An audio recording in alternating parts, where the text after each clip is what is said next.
Hello friends, welcome to my shop again today where I share great ideas.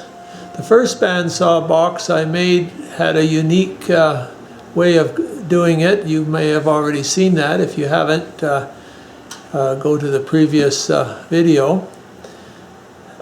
I had this other piece of driftwood that I wanted to make a box out of it. I cut the bottom of this piece off here to make the base for the first bandsaw box. So anyway, I had it here and I thought, oh, why don't I work on that one? So there's the idea here is in all bandsaw boxes, usually they're made out of just laminated out of wood. And you have parallel front and back sides, and it's quite easy to do. But if you take a piece of driftwood or something like that, you're not going to get a flat surface. So the first thing I did, of course, is cut off the back. This is the back of it. I cut it off as straight as I could, but it's not perfectly straight. So in order to get a flat back, because when you cut these out, you want to be able to pull them out easily. And if you have the back's not flat and it's a little bit crooked, you may get some that aren't perfectly like you want them.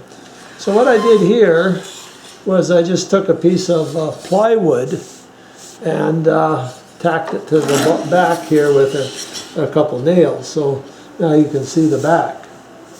Okay. Now, being that I didn't want to draw on here for the things there, I just started here and started cutting these pieces out.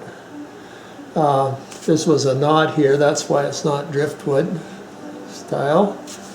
But I did actually have a little idea what I was going to do. I took if you're doing something like this, you might want to just take a piece of cardboard or something like that, draw some circles on it, and get a cutting method so you just don't start and then get stuck in the middle and, oh, what am I going to do now? So anyway, it worked out even a little better than I did. I just, once I had the idea of where I was going to cut, I just cut and slowly letting the bandsaw do the work, and you can only, and keeping the radius within the cutting radius of the bandsaw without rubbing or burning or anything like that. So now I'll continue it just like the standard bandsaw box. I'll cut the back off, and then I'll get it up here so you can see it. I'll cut the back off, then I'll cut the front off, and cut the center of the box part out, and it'll all be glued back together. And then it'll be the back will be put on.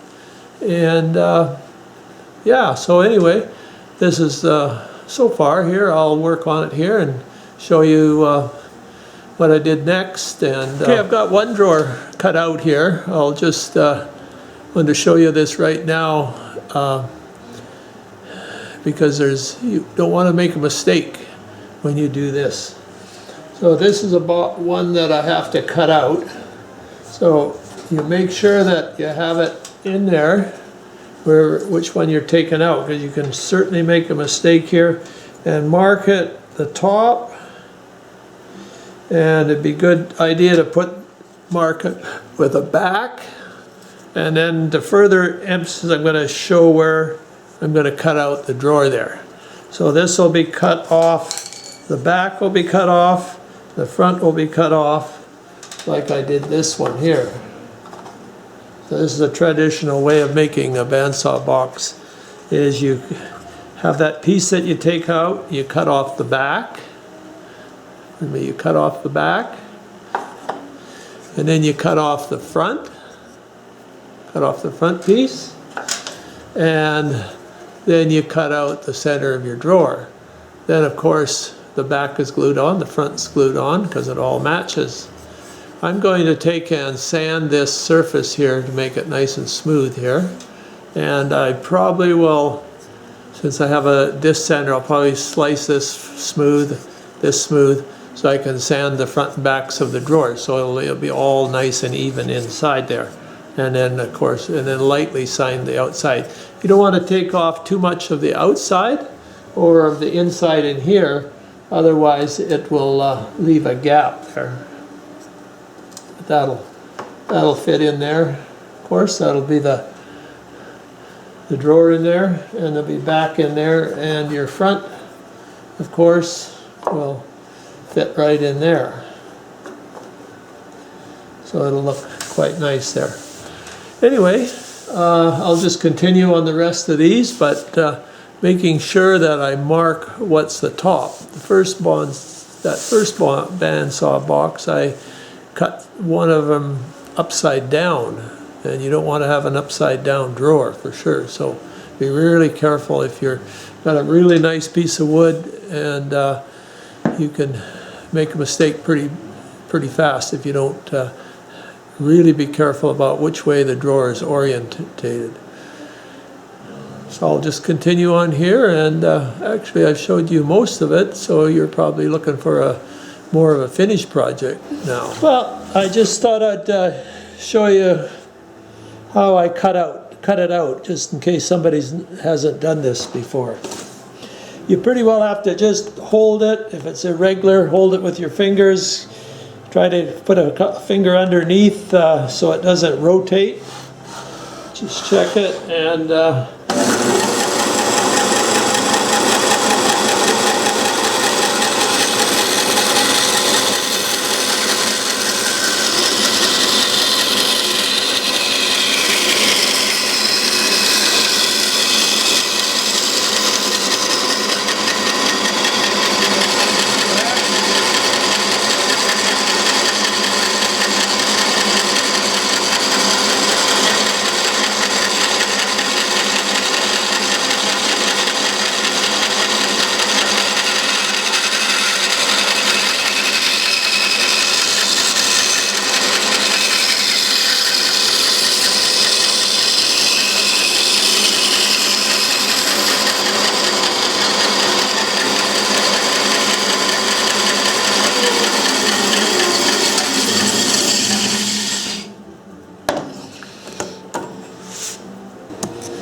okay, I'm going to go to a little smaller bandsaw here to cut out the center of the box, and just reminding again, make sure you have the top, written top, and then make a line and cut it out. You don't have it right. You only got one chance to do this right.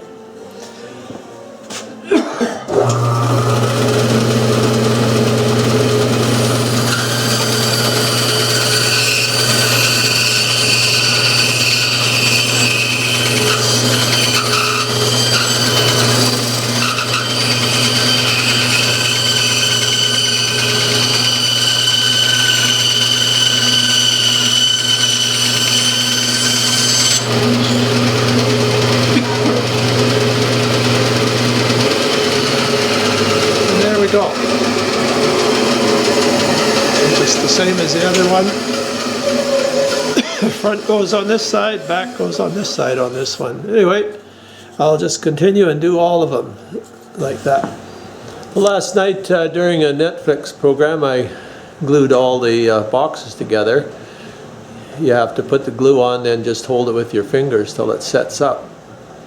So you can get the pieces aligned quite well, but made one mistake, and I had to correct it this morning, so I was thinking I'd show you what I did, and because we learn from other people's mistakes, at least we should, and even our own mistakes, so we don't repeat the thing in there. But anyway, when I sanded down one of the boxes here, I sanded this flat on the belt sander, and also the back of this, so I have a nice smooth inside of the box there. And then it's just a matter of putting glue on here and gluing it together. The only trouble is, when I sanded it, I got a little bit crooked So when it went into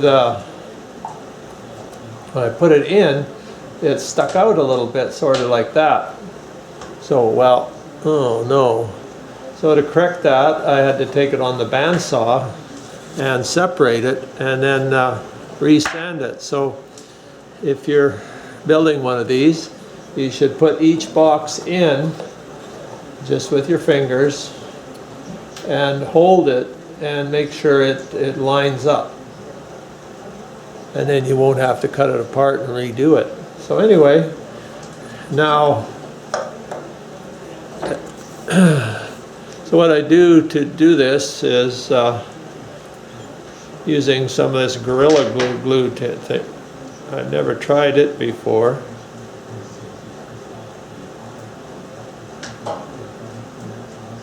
Just put a little bit of glue on that, sort of like that, if you can see that. And I use my finger to spread that out there a little bit.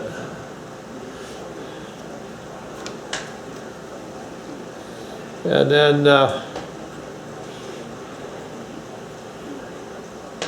just put that on and clamp it with your fingers, using your other fingers to line it up. So I guess I'll just have to, since I'm out in the shop, I'll have to listen to the radio here for 10-15 minutes while I hold this. But if I would have done it right the first time, I wouldn't have had to redo it.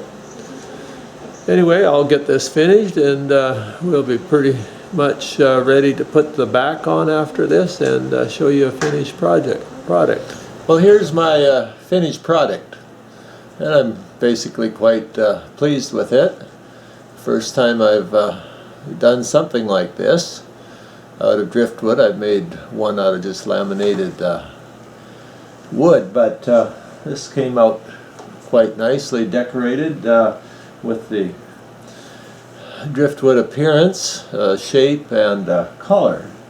And as you can see here, that it's you get the back side as well. It's not finished wood anywhere around. The only place it's finished, of course, is on the top here where that's cut off. Just gives some very interesting texture. So I hope this project that I've done has given you ideas to give it a try. See when you're around the beach picking up different pieces of wood. It's quite possible to make a nice a jewelry box or box for something else. Anyway, just I'll show you a couple of other things that weren't in the first video. You need little pulls on here. So what I did is took another piece of weathered wood there, as you can see, and to make that I just took, it was actually a tree branch, and cut a little section off, drilled a little hole in the back side of it, or one side of it, however you want to say it. And then I took a screw, wood screw. I used a gyprock screw because they're quite thin, and then put epoxy in the hole, a little epoxy on the end, and stuck it in the little hole, and waited for it to dry well, and then just drilled a little hole in the front of the box here with a smaller drill, and you just turn it in by hand here. I could actually move this, of course, still, but you just put it at the angle you want, and you got a nice little pull there. So that's another idea that you can capitalize on.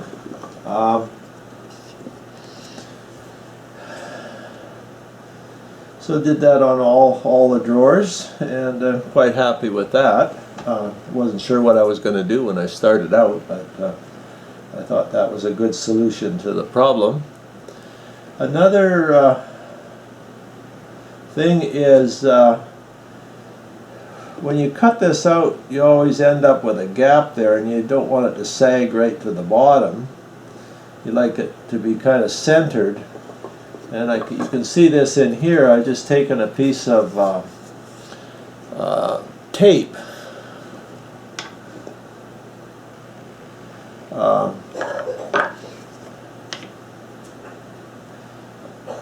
It's Gorilla tape, and just added it on there. You could actually be probably a better idea just to put it onto the bottom of the box, and then you don't see it, and then you can make a spacer to set it up.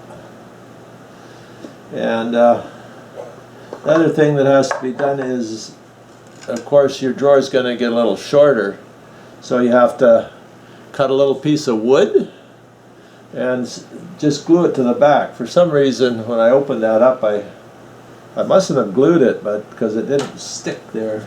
Hot glue would be an excellent choice for that. Just a little bit of hot glue. Then when you put your drawer in, it comes to the right place. And I might remind you again is to, before you glue your drawer together, put them in, make sure they line up. This was the one I had to cut apart.